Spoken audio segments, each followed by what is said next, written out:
د کفر په تو لګول نه دي پکار هغه نه پوي ډیر خلک په دې خبرو پوي نه دي دغه خبره دا چې ستا خلاف د اسلام خلاف ټول دنیا لګیا دا خلاف پروپاګاندا کوي او تا په پروپاګاندا باندې خرابوي وای دي تم لګا داخلو وازکا هغه ته میډیا متوجه کړی دا اوس الله پاک تعالی میډیا په لاس کې درکړه اوس پر هم ویره میډیا دا وی سره دا به یو وخت هغه باون ممالک کې چې کوم خپل پیغام خلکو ته رسي او د اسلام خلاف چې کوم اعتراضونه دي په اسلام کوم اعتراضونه کوي یا د مسلمان خلاف یا د علماء کرام خلاف یا د مدارس خلاف نه خپل پیغام ټول دنیا ته چې کوم نه په خپل کور کې ناس یو ټول دنیا ته خپل پیغام رسي او موږ بسو ګول شل کسراته وناسي دا غل شل کسانو خو طاقتي صحیح استعمال شي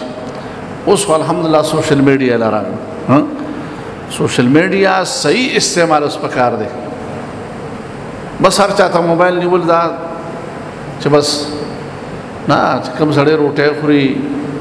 په داسې حالت کې چې مثال په تور داسې دغه کار کې غپ لګي بل سکي هر چا د موبایل نه مکوي دا غي نه فائدہ اوچته کې صحیح استعمال وکي او دا اسلام دا پیغام تمام دنیا ته رسولو عزم او کوشش وکي چې نه مانه الله پاک اوس مو قرار کړی دا زمانہ پیغام امریکای ته رسیبا زنن په موبایل باندې دغه ور کومه سوشل میډیا باندې نو دا پروګرام زما په تمام دنیا کې نشر کیږي د هر چا خپل غوځولې او چا دا وته موبایل نه خړي سو غړي او دا کیږي موبایل هر چا ته نه مکو هر چا ته خو د اسلام خدمت په وکا او دا هر چا جواب مکو داري خبري بعض ډېر به پیدا خبري دا غي د سره جواب نه دی پکار په پیدا خبرو کې بنا ان خله چې کوم په اسلام باندې په صحیح مانو کې چا اعتراض کړي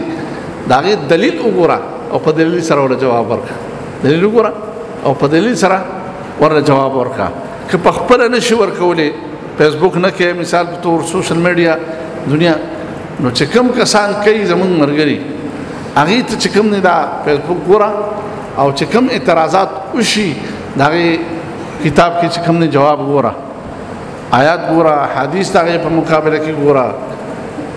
اقوال پکې د صحابه ګوره او دغه مرګري ته چې کوم نه وایا ورته لیکه باقاعده